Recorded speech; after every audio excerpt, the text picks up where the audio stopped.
Ça a l'air compliqué, la politique. On peut souvent se sentir impuissant face à tous ces enjeux. Mais c'est faux. On n'est pas impuissant. Tous les grands changements à travers l'histoire se sont faits grâce à des actions populaires. L'histoire est remplie de ces moments où le peuple, et en particulier les jeunes, ont donné un coup de poing sur la table et ont décidé qu'ils allaient se faire entendre. Pour vous aider à ce que vous aussi, vous puissiez mettre un bon coup de poing sur la table, moi, Yacine El Wakaf, votre humble serviteur, j'ai décidé de lancer ce balado. Jeunes et moins jeunes, simples curieux ou fougueux révolutionnaires, bienvenue sur L'avenir est à nous. Le balado qui va vous expliquer comment ça marche la politique et comment changer le monde. Plusieurs qui étaient passés à travers des moments difficiles. Ils étaient cyniques face aux politiciens. Ils n'étaient pas convaincus. Pour le premier épisode, on va commencer relax. On est le 21 décembre 2019, soit exactement 2 mois après les élections fédérales de 2019. Et j'ai décidé de réunir une petite gang d'amis avec qui on va parler des dernières élections, qui ont vu Justin Trudeau garder le pouvoir avec un gouvernement minoritaire. Je vais donc vous présenter nos invités d'aujourd'hui. Antoine Amoureux, étudiant au cégep de Grimby en arts et lettres, option cinéma. Salut. Vincent Arsenault, étudiant en sciences politiques à l'Université de Montréal. Salut tout le monde. Et Félix Beauchemin, étudiant en relations internationales à l'UQAM. Allô? Ça va bien, les gars? Ben oui. Ah, ça va bien, content d'être ici. Merci de nous avoir invités. Ça fait plaisir. Je tiens à souligner que c'est pas la première fois que Félix Beauchemin est devant un micro pour parler des élections fédérales. Il a aussi participé à une capsule à Radio-Canada chaque jeudi matin pendant quelques semaines durant la campagne, dans laquelle donnait son avis en tant que jeune. C'est ça. C'est fun. Ouais, c'était le fun honnêtement, puis j'en ai appris plein sur le milieu du journalisme et tout ça, donc ça a été une belle expérience pour moi vraiment. Cool. Content qu'on ait un expert ici. Avant de laisser mes invités prendre la parole, je vais faire un petit rappel. C'est quand même 2 mois que les élections sont passées, donc peut-être que je crois que tout le monde a besoin d'un petit rafraîchissement. Le 11 septembre dernier a été lancée la campagne fédérale pour les élections. Durant celle-ci se sont affrontés plusieurs partis, mais je crois que mes invités sont d'accord pour qu'on parle juste des 6 plus grands partis. Ouais. Tout d'abord, le Parti libéral avec à sa tête Justin Trudeau, qui sort d'un mandat plutôt mouvementé, rempli de costumes et de scandales. Ce dernier a largement fait campagne comme le Parti du Progrès, en essayant de défendre les bilans de ces 4 dernières années. Ensuite, il y a eu le Parti conservateur avec Andrew Scheer à sa tête, qui souhaitait, lui, reprendre le pouvoir en attaquant Justin Trudeau sur ses nombreux scandales, et en faisant des promesses de décentralisation et d'une meilleure économie. Venait ensuite le nouveau Parti démocratique de Jagmeet Singh, un parti de gauche, qui souhaite donner plus de pouvoir à l'État pour qu'il puisse régler les problèmes de la population. Et le Bloc québécois dit François Blanchet, qui se donne comme mission de défendre les intérêts du Québec à Ottawa et de promouvoir l'indépendance du Québec. Finalement, il y a les 2 plus petits partis, soit le Parti vert d'Elisabeth May, qui mise tout sur l'écologie, et le Parti populaire de Maxime Bernier, qui trouve le Parti conservateur pas assez conservateur. Le lendemain des élections, on s'est réveillé avec un pays divisé et la majorité des partis déçus. Les libéraux n'ont pas réussi à avoir la majorité, les conservateurs n'ont pas réussi à avoir le pouvoir, le NPD a perdu la moitié de ses sièges, le Parti vert n'a pas fait la percée que les gens attendaient, il a simplement passé de 2 à 3 députés, et le Parti populaire n'a pas réussi à faire élire le moindre député, même pas son chef. Seul parti qui s'est réjoui de ces élections, le Bloc québécois qui a triplé son nombre de députés. En gros, c'est ça. Je vais vous poser une question assez large, les gars. Vous allez pouvoir élaborer là-dessus et discuter entre vous. À froid, 2 mois après la campagne, est-ce que les résultats qu'ont eu les différents partis équivalaient à la qualité de leur campagne? Quelle a été votre impression de cette campagne? Moi, je suis tout à fait d'accord avec ça, là. Mettons, exemple, le Bloc québécois, là. Je pense que la promotion puis leur chef a fait tout en sorte que leur campagne soit différente du reste des partis, là. Sans dire que le charisme de François Blanchet, c'est quoi, genre? Et François Blanchet. Et François Blanchet, n'est pas, à d'équivaut. Alors, c'est pas mal, Je pense que c'était le plus charismatique, ouais. Okay. Mais c'est aussi qu'on le connaissait pas du tout. En fait, on le connaissait comme le gérant d'Éric Lapointe. On le connaissait pas. Mais c'est vrai, en fait. Puis on le connaissait aussi, participer au Club des Ex, participer à, donc c'était un plus comme un showman qu'un politicien en tant que tel. Et puis, on l'a découvert comme un politicien, avec, surtout au débat d'échelle, le premier débat à TVA, qu'on a dit, waouh, ce gars-là est vraiment quelque chose. Puis, on le veut qu'il représente le Québec, finalement. Et puis, c'est ça qu'il a fait. Et c'est d'ailleurs pour ça que le Bloc québécois, à la fin, je sais pas si, est-ce que le nombre de sièges était quasiment équivalent pour le libéral et le Bloc, ou les a dépassés le Bloc, mais en tout cas, le nombre de sièges est très Au Très Québec, proche. c'est ça? Ouais, c'est ça, c'est... Oui, sont très Ils ont proches. pas Ouais, c'est 33 sièges, je Ouais, crois, ouais. 32. Ça, c'est comme ça, quelque chose comme oui, ça. ouais, ouais. Comme Ils sont tous les deux 20 dans de le début plus. de la trentaine, tout à fait. Ouais. Exactement. Donc c'est exceptionnel pour le Bloc québécois. Moi, pour répondre à la question, le parti que j'ai le plus déçu, je pense, c'est le nouveau Parti démocratique, le NPD en fait. Je pense que son chef a appris à être connu. Puis je pense que sa montée a eu lieu trop tard en fait, puisque dans ce moment-là, ça a un peu augmenté. Au début, il était vraiment à un niveau très très faible, donc même en dessous du Parti vert, finalement, ils ont augmenté un peu, mais ça a été trop tard. Puis je pense que Jack Meeting a fait une belle campagne. Puis je pense que les gens, après le connaître, l'ont trouvé super, mais je pense que ça a été un peu trop tard pour ça. Je pense qu'il aurait dû avoir des meilleurs résultats. Je pense que le meilleur point sera par rapport à ce que tu dis sur le Parti québécois, là. Le Bloc québécois. Le Bloc québécois. Effectivement, pas le Parti québécois. Mais oui, je pense que les gens ont déjà quand même une opinion sur, comme les chefs conservateurs, sur les partis libéraux et tout ça.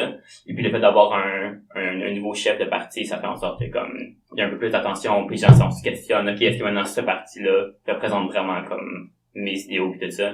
Alors que les gens sont peut-être Excuse-moi, n'hésite pas à parler plus proche du micro. sont peut-être déjà désillusionnés par rapport aux autres partis, donc ils sont peut-être contents d'avoir un peu de niveau, là. Moi, je pense que ça a fait mal aussi, le smearing campaign, pardon l'anglais, là, mais genre la campagne de, tu sais, de comment ça s'appelle, du smearing en français, c'est quoi déjà? Comme pour entacher les campagnes. Ouais, c'est mais ça. mettons, au niveau de Justin Trudeau, là, tu sais, je veux dire, avec tous ses costumes, tu sais, pis ses blackface qu'il a fait, pis tout, pis je veux dire, tout ça, là, c'était orchestré à la fin, là, de la campagne, là. C'était tout pour y faire le plus mal, vers la fin. Pis c'est aller chercher les gens qui sont genre, de, mettons, de gauche plus, régressive, si on peut ainsi dire, qui sont, Le blackface, tu veux dire? ouais, des affaires de même qui est genre, tu sais, c'était un moment que ça a été fait quand c'était genre politiquement acceptable à des parties genre privées pis tout ça, pis ces photos là ils ont été divulguées genre tu sais c'est vraiment à la fin pour y faire le plus mal, puis ça a fonctionné parce que ils ont quasiment autant de sièges que le Bloc, puis qui est un parti qui représente juste une province d'ailleurs. Ah ouais. Ouais, c'est ça, t'as dit autant de sièges, mais c'est autant de sièges au Québec, en fait, là. Ah, ok. Ouais, là, on peut avoir plus de sièges au Canada, là. Ah, ouais, c'est ça. Puis On se dit pas à 2 pouces d'avoir un Puis, excuse, j'avais pas compris cette information. Ouais. Puis sinon, puis les conservateurs, là, je pense que petit à petit, ça va se transformer en un conservatisme un peu plus, pas seulement progressiste, mais, ouais. Surtout au Canada, en fait, un pays Ouais. qui est davantage progressiste, où que on a élu 2 fois Justin Trudeau, qui est reconnu mondialement comme un des leaders du progressisme, alors que le populisme monte en flèche à travers le monde. On n'a pas le droit du populisme. Ouais, c'est ça, Ouais. plus tard. Mais c'est ça, mais je pense que genre, c'est ça, le conservateur va revenir peut-être à, mettons, à une époque comme à Brian Mulroney, que c'est genre conservateur au niveau économique, mais au niveau social, plus progressiste, tu vois. Le Parti conservateur peut pas, au Canada, peut pas être le même que le Parti républicain aux États-Unis. Non, C'est pas ça, tout, ouais. c'est ça. On est vraiment à une culture différente, là. Je veux dire, ça part de background différents au niveau des partis, Ouais. là. Ça a fait mal à Andrew Scheer de demander des positions assez ouvertes sur l'avortement Ouais. et sur le mariage homosexuel, donc il avait été un contre à l'époque dans des discours à la Chambre des communes. Ben, je pense qu'il y a encore ce discours-là au niveau de l'avortement. Ouais, et puis il l'a dit ouvertement parce que c'était flou et tout ça, mais je pense que justement ça lui a fait de mal, puis je pense que le Canada est rendu à un point où c'est plus vraiment discutable ces enjeux-là, donc C'est même plus un débat. c'est ça, donc pour lui, ça lui a vraiment fait de mal à sa campagne, puis je pense que c'est pour ça que le prochain chef Parti conservateur va sûrement être un chef un peu plus moins de droite comme Andrew Scheer l'a été, puis plus charismatique, plus charismatique en tout cas. Ouh, Charles, est-ce que vous voulez qu'on en parle? Ouais. Pour ceux qui se demandent de quoi on va parler, on va juste faire un petit aparté là-dessus. Jean Charest, ancien premier ministre libéral du Québec, a montré son intention de peut-être participer à la campagne à la chefferie du Parti conservateur, ce qui pourrait donner lieu à plusieurs blagues, tout simplement. Je sais pas comment en penser, mais honnêtement, je sais pas si ça va être un bon move pour le Parti conservateur, étant donné que le Québec, comment dire, en bon québécois, en a plein son casse de Jean Charest. Il a temps après temps, il a prouvé que c'était le chef de la corruption et tout ça. Ouais. Donc, est-ce qu'il y a comme une réputation derrière tout ça? En plus, l'Alberta est pas grand fan du Québec, donc avoir un chef Québécois. qui était québécois au Parti conservateur, on dirait que, je sais pas. Mais en même temps, vu que l'expérience, honnêtement, il peut surprendre, mais je pense pas que c'est la meilleure idée pour le Parti conservateur qui veut se renouveler, là, d'avoir un vieux chef, là, qui était un ancien premier ministre du Québec, là. Je sais pas si quelqu'un a une opinion à ce sujet. Par rapport au NPD, Plusieurs ont dit que c'est à cause de leur chef qui portait le turban qu'il a perdu tant de sièges au Québec.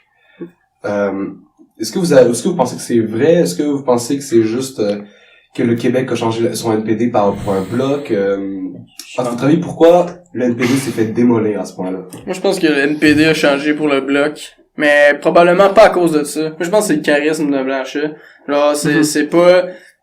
Ben, c'est clair que ça a probablement dérangé une certaine démographique, genre, au niveau du Québec, genre, le turban. Parce que c'est un signe religieux, tout ça. Mais, comme, moi, parce que... Est-ce que c'est la démographie qui aurait voté NPD éventuellement? Ouais, c'est ça. Est-ce que Fait, ça? tu sais, en même temps, c'est du monde, je veux dire, c'est probablement dans les mêmes tangentes d'idéologie. Je veux dire, les deux, c'est des partis de gauche. Il y en a un qui défend plus le Québec que l'autre. Fait, je veux dire, tu vas avec, genre, tes valeurs après ça. Je pense que le turban, en fait, ça dérangeait peut-être au début de la campagne, plus pour les gens qui le connaissaient pas du tout, puis ils le voyaient comme une personne, il y a un turban, ben, je l'aime pas, mettons. Mais plus que la campagne a avancé, puis ils l'ont vu dans les débats, ils l'ont vu parler, tout ça, c'était vraiment un gars qui était charismatique, super gentil, tout ça, donc le Québec l'a apprécié. Mais le Québec est reconnu comme ayant une province qui il y a des vagues, donc c'est pas comme l'Alberta qui vote conservateur depuis 500 ans, là. C'est pas ça, mais tu sais. Le Québec a eu une vague orange, a eu une vague rouge, puis il est rendu qu'ils ont une vague bleue, donc ça fait que, au fil des élections, en fait, ils vont se plaire à un chef, puis la majorité du Québec va suivre, en fait, ce parti-là. Donc, est-ce que la NPD est due au chef ou juste par le déclin du NPD? Je sais pas, en fait, mais ce sont pas juste le turban, là. Justement, par rapport à ce que tu dis, il y a une vague orange. Puis il y a des gens qui pensent que la raison pour laquelle on a perdu la vague orange, c'est à cause du turban. Mais pourtant, comme, après la vague orange, le NPD a diminué avant même que ce soit Jack Meeting qui était au pouvoir. Fait que peut-être effectivement qu'il y a des gens qui ont décidé de pas voter pour le NPD à cause du turban ou quoi que ce soit. Mais définitivement, je pense pas que c'est à cause de ça que tout d'un coup le NPD a perdu comme tous ses sièges. Mais il me semble le moment le plus fort du NPD, c'était quand que... Comment il s'appelait déjà le gars? Jack Layton. C'est Jack Layton quand il était là. Après, avec Thomas Mulcair, ça... C'est Il après ça a descendu encore plus avec Jack Meeting. Mais c'est que, en fait, c'est que le Québec a tendance à se rallier à un chef plus qu'à un parti, je pense. Ouais. Donc, quand ils ont vu Jack Layton, qui était le chef, en fait, charismatique, super gentil, tout ça, donc ils ont dit, wow, on l'aime lui. Pour ça, Justin Trudeau, c'était comme le nouveau, la face de la jeunesse, du progressisme, là, on l'aime lui. Puis là, maintenant, c'est François Blanchette, qui est encore une fois une figure québécoise, qui va prôner les valeurs du Québec, mais il est pas aussi de droite comme le Bloc était avant. Ils vont devenir plus de gauche, donc plus environnementaliste, plus féministe. Donc, c'est des valeurs qui vont toucher davantage une sphère du Québec qui n'était pas touchée avant par le Bloc québécois. Je crois qu'on peut passer à la prochaine question. Le consensus médiatique après ces élections était qu'on s'était retrouvé avec un Canada divisé. Est-ce que le constat est juste, selon vous, ou on est simplement dans le cadre habituel où la politique et la démocratie créent du conflit et de la division et de la discussion? Moi, je suis très d'accord avec ton deuxième point, que genre, c'est clair que la politique, ça va créer la division et les conflits, là. Je veux dire, il y a plein de problèmes, comme, mettons, la péréquation qui engendre des conflits entre les provinces, pis là, l'Alberta est pas contente, pis Québec, il en profite de l'argent, mais, je veux dire, faut pas le voir comme ça, là. C'est comme, quand même assez complexe que moi-même, je comprends pas, faudrait que je m'informe plus, mais, je veux dire, c'est ça, là, je veux dire, quand j'ai parlé à des Albertains, quand j'étais en Alberta, ils sont comme, ouais, tu sais, t'es bien smart avec nous autres, tu sais, parce que j'étais allé tirer avec des guns dans un champ de tir avec eux autres, fait que là, tu sais, déjà, j'étais allé leur rejoindre sur un certain point, mais tu sais, il y avait comme déjà une mauvaise impression des Québécois, mais là, on était là, on expliquait, tu sais, comme, pourquoi on était là, pis tout, pis comme, tu sais, au moins, vous venez, genre, comme, vous imprégnez de la culture, genre, western, du Canada, tout ça. Donc, c'est un peu moins redneck que le reste qu'aux États-Unis, qui est leur voisin, mettons, le Montana. Mais bref, juste pour dire que, genre, c'est ça, là, je veux dire, on a des cultures différentes, malgré qu'on soit dans le même pays, puis c'est pour ça que ça engendre des problèmes, là. Ça va toujours en engendrer, d'ailleurs.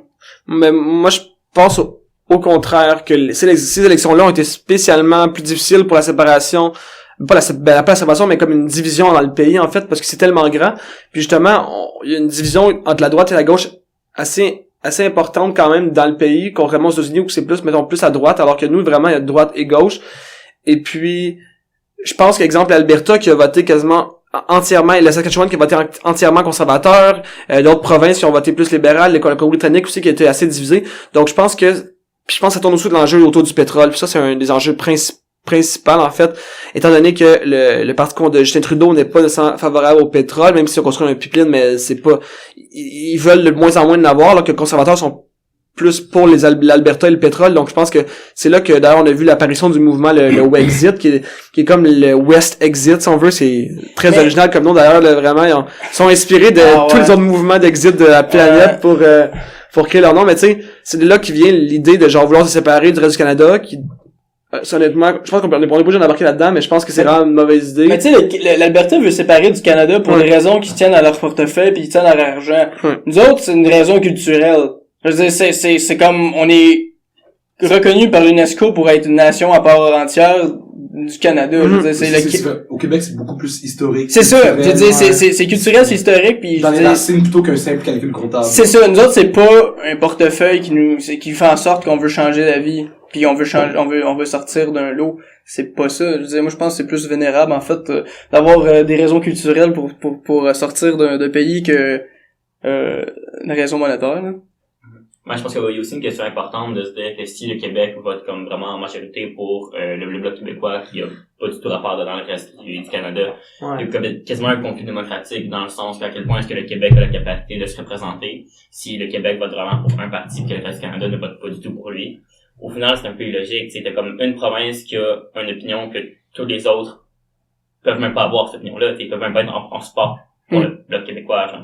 Fait que je trouve ça un peu particulier de se dire que comme on accepte qu'il y a comme une province. En tout cas, je vais pas faire mon gros souverainiste ou quoi que ce soit, là. Mais il y a quand même une question à voir sur comme justement la division du Québec, puis se dire ben si on a plein de provinces qui ont vraiment des opinions propres à eux-mêmes, est-ce que c'est légitime qu'ils disent OK, bon, on va faire un compromis, puis on va avoir un parti qui représente pas nécessairement aucune province puis qui les représente toutes.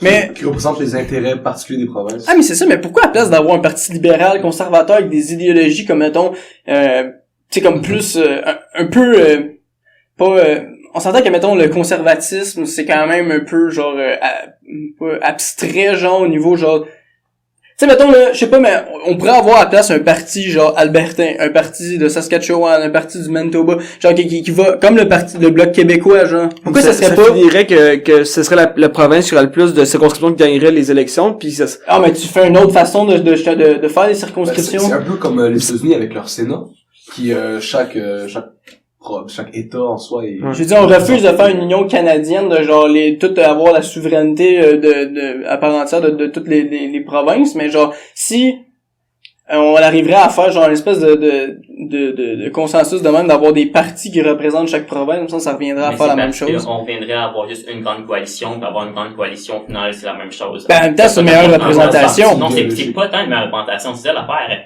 Justement, je sais, moi, par exemple, je suis d'accord qu'on ait un suffrage qui est comme proportionnel, ou d'avoir un vote qui est comme majoritaire. Mais même là, au final, la représentation peut être meilleure. Mais si tu as une coalition avec des partis d'extrême droite, de milieu droite, puis genre de début droite, là, c'est pas nécessairement ça peut abstrait, ça. On va expliquer ça dans un autre épisode.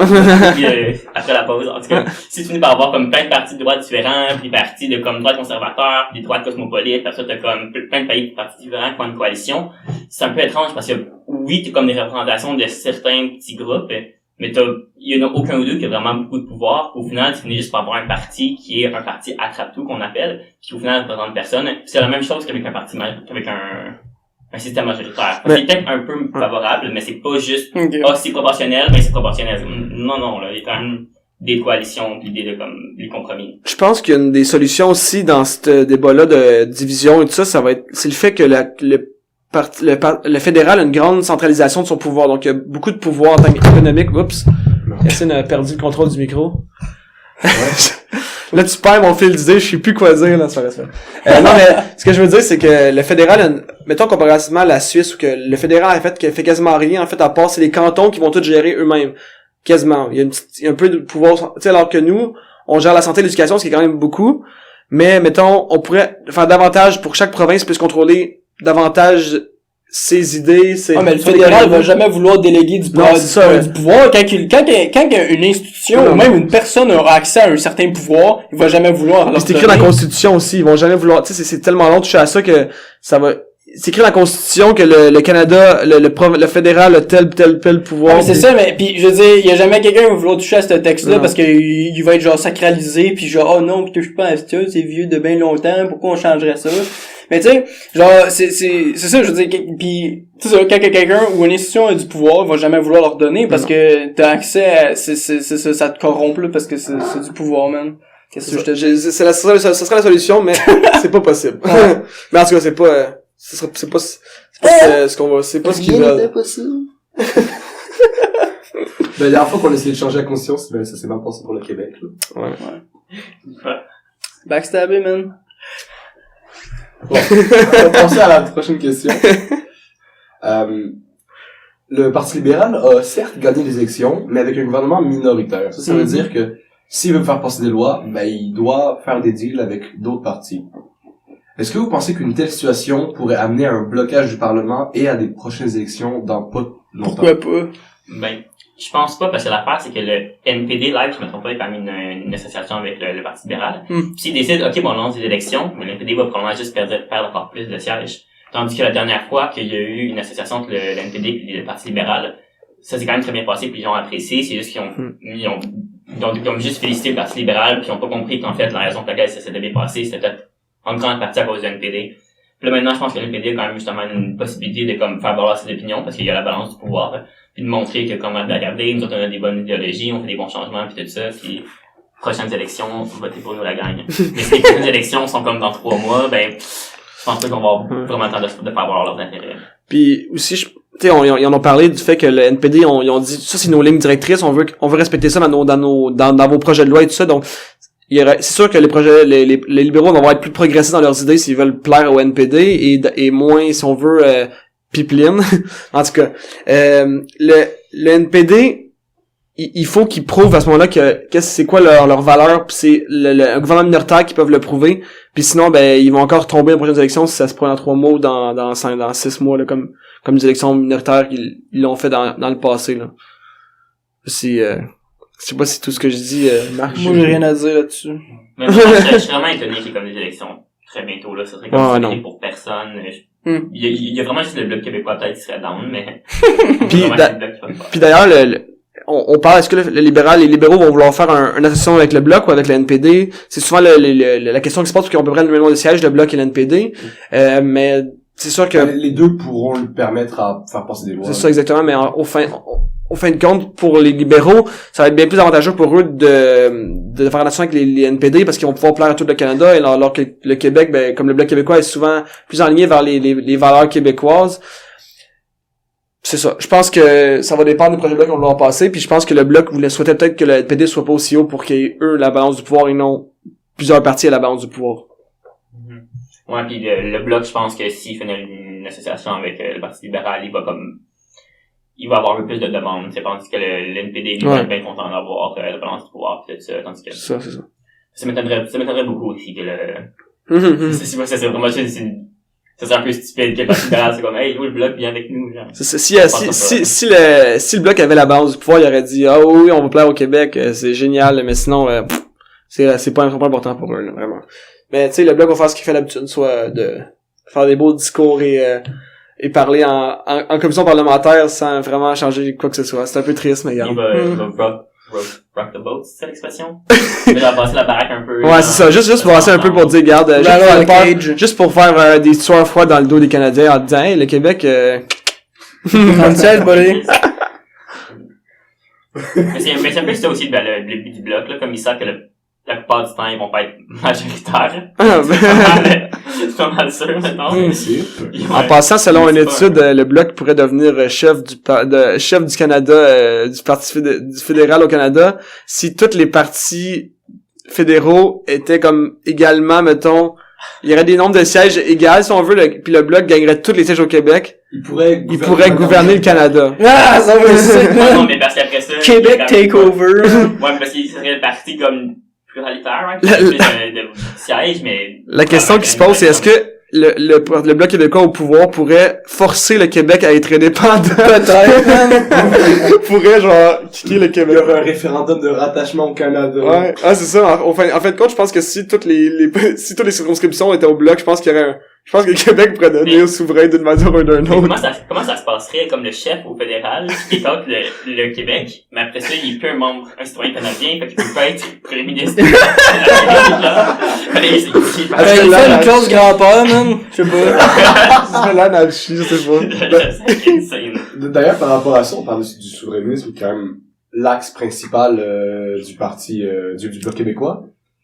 comment vous interprétez la manière, comment le Bloc québécois a pu remporter tant de sièges que ça au Québec, et pourtant que, les opinions souverainistes stagnent dans les sondages? Chef. C'est le chef qui fait la différence. C'est le chef qui fait la différence. Mais il y a pas juste ça aussi, c'est que le Bloc s'est rallié beaucoup aux idées de la CAQ, qui est un parti qui a plaît aux Québécois pour les élections provinciales. Un parti d'extrême droite. mais bref, peu importe. Peu importe ce que les gens disent sur la CAQ, peu importe, tu sais, c'est pas nécessairement un parti qui me rejoint nécessairement, mais au final, les Québécois ont voté pour le CAQ et le Bloc a comme est devenu le parti fédéral de la CAQ. Mais c'est pas juste ça, ils ont aussi ouvert la porte à des idées de gauche, donc l'environnement, donc vraiment aligné sur le fait qu'il n'y a pas de pipeline qui va traverser le Québec. Je pense que c'est une valeur qui est importante pour beaucoup de Québécois. Il y a aussi beaucoup de valeurs féministes, donc je pense que c'est des idées qui ont plu beaucoup aux Québécois, puis je pense que c'est pour ça que le Bloc a rallié des jeunes aussi à leur parti, alors qu'avant c'était souvent un parti de vieux, si on veut. Je pense aussi que la CAQ veut pas, comme plusieurs personnes qui ont voté pour eux pour quelques idéologies, puis qui maintenant sont quand même satisfaits de ce qui se passe. Donc au final, j'aurais été content d'avoir une CAQ un peu plus progressiste. Et je connais plusieurs personnes comme environnementalistes qui étaient comme oh ouais, mais j'aime quand même la CAQ à cause de X ou Y raison. Donc au final, ils sont peut-être contents d'avoir justement un bloc qui représente plus leurs valeurs parce qu'il y a comme les valeurs islamophobes de la CAQ sans nécessairement être contre Sans nécessairement mettre un nom sur les choses. Pour les téléspectateurs, Yacine hoche violemment la tête. Je sais pas trop si c'est une autre discussion, ça, mais... Aïe, c'est totalement une autre discussion. Donc, par exemple, pour conclure le cycle du Bloc, est-ce que vous pensez que le Québec a avantage d'avoir un Bloc si puissant, au final? Ouais. Ben, ça dépend c'est quoi les avantages du Bloc. Tu sais, s'il y a une personne qui est comme vraiment conservatrice, qui est comme, j'ai pas que le Bloc c'est trop puissant parce que... Non, mais ça veut dire que la personne, si elle est conservatrice, elle va voter pour le Parti conservateur ou Maxime Bernier. Non, mais c'est ça que je dis, c'est pas le Québec avantage, parce que le Québec, c'est ses constituants et tout ça. Je pense qu'il y a certaines personnes qui voient ça comme étant avantageux. Mais de façon générale, c'est sûr que le Bloc québécois va essayer de représenter les intérêts des Québécois. Fait que si les intérêts des Québécois cette année, c'est les intérêts de la CAQ, il va représenter la CAQ. Puis l'année prochaine, c'est les intérêts de QS ou de n'importe quoi. Puis il va encore représenter... Mais ils vont être amovibles. Puis je pense que ce que le monde dit souvent, c'est ouais, mais si tu votes pour la CAQ, c'est comme un vote perdu, c'est comme si tu votais, tu sais, tu fais perdre. Si tu votes pour le Bloc, tu vas faire perdre telle autre partie, c'est ou c'est la faute du Bloc. C'est la faute du Bloc, les libéraux sont aussi beaux au Québec, mais je me dis pourquoi c'est la faute du Bloc, c'est pas la faute des libéraux qui ont pas. Pourquoi c'est pas leur faute? C'est les autres qui sont pourris d'avoir perdu. Puis au final, je veux dire quelque chose de quand même triste, mais le système parlementaire canadien en tant que tel est plate dans la mesure où il y a une ligne de parti, donc où les gens votent exactement pour ce que leur parti leur dit de voter. Donc un député qui est élu à Shefford ici dans la circonscription, ben au final il va voter pour ce que Justin Trudeau lui dit de voter ou ce que le Parti libéral lui dit de voter. Donc si les libéraux sont au pouvoir, peu importe c'est qui le candidat, il va juste suivre. Mais ça, c'est une autre discussion, là, c'est par rapport à est-ce qu'on vote pour un candidat ou est-ce qu'on vote pour un parti. Puis, réalistiquement, on vote pour un parti à cause justement de la discipline de parti. Mais c'est pas nécessairement de quoi de plate ou négatif, parce qu'en même temps, si tu votes toujours pour un candidat, ça peut être difficile de savoir. Il devrait avoir 2 votes. Il pourrait avoir 2 votes. Effectivement, ça peut être proportionnel. Mais le fait qu'il y ait de la discipline de parti. C'est un autre sujet. On peut pas arriver là-dedans. On s'éloigne du sujet, je pense. Okay, mais c'est juste le fait que le Bloc en tant que tel va faire ce qu'un député du libéral aurait fait, dans la mesure où ils vont voter à la Chambre des communes avec un vote comme n'importe quel autre. Donc, est-ce que de voter pour le Bloc c'est un vote perdu? Non, c'est juste ça démontre quelque chose. Il y a pas un mauvais puis un bon vote. Non. Tu votes pour qui tu veux. L'expression de gagner ces élections, c'est l'affaire, c'est niaiseux. C'est niaiseux, ouais. Gagner les élections, c'est pas un jeu, là, c'est pas un jeu. Il y a des gens qui font des mises là-dessus. Ouais, c'est dans ce cas-là, oui, c'est un jeu. Ça fait un bon 30 minutes qu'on parle ensemble, les gars. Est-ce que quelqu'un voudrait avoir le mot de la fin? Bonne journée! Moi, je voudrais juste mentionner comme quoi que le système, il y a des failles démocratiques, je pense que ça devrait être réglé, mais comme les partis aiment bien le pouvoir, je pense qu'ils sont pas prêts à changer soit le mode de scrutin ou de changer le mode de système de faire d'éviter, parce qu'avant le système fédéral canadien était opposé par 2 entités, 2 partis, donc les conservateurs et les libéraux. Puis là c'est devenu qu'il y a plusieurs partis, donc je pense que ça mérite un renouveau, comme on voit en Allemagne, comme on voit dans des pays européens. Il y a plusieurs partis, mais aussi les partis entre eux, ils ont comme des schismes, genre, pis genre, il y a comme plusieurs facettes au Parti libéral. Fait que là, c'est comme, en tout cas, ça vient être vraiment un trouble pis nuancé, pis tu comprends plus trop si le Parti libéral, il est de genre... gauche, de centre. Ouais, de gauche, du centre, mais moi, je pense que c'est un mélange de plein d'affaires, pis les candidats sont tous différents avec leurs idéologies, pis ça vient influencer ce que le chef pense, en tout cas.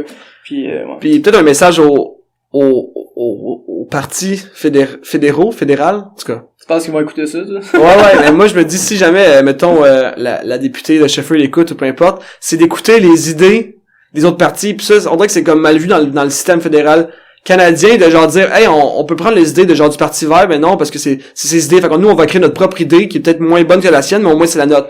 Pourquoi est-ce qu'on s'aide pas entre nous, puis comme en fait le but c'est d'avoir un meilleur Canada, puis c'est pas d'une compétition des partis, en tout cas. C'est juste... Ouais, il devrait y avoir un système plus d'entraide que de compétition. D'accord, donc pour conclure, tout le monde, je pense qu'il y a surtout encore une question à voir sur juste le caractère démocratique du pays, puis le futur sur comment est-ce qu'on va voter. Puis je pense que c'est vraiment une question importante. Bien dit. Super, merci les gars. On se revoit dans l'épisode suivant, tout simplement. Mm-hmm. Et chers auditeurs, je vous souhaite une bonne soirée ou une bonne journée. Il y a une qui est le mot de la fin. Ah, on a fait... Ça commence, là. Ouais, j'ai compris.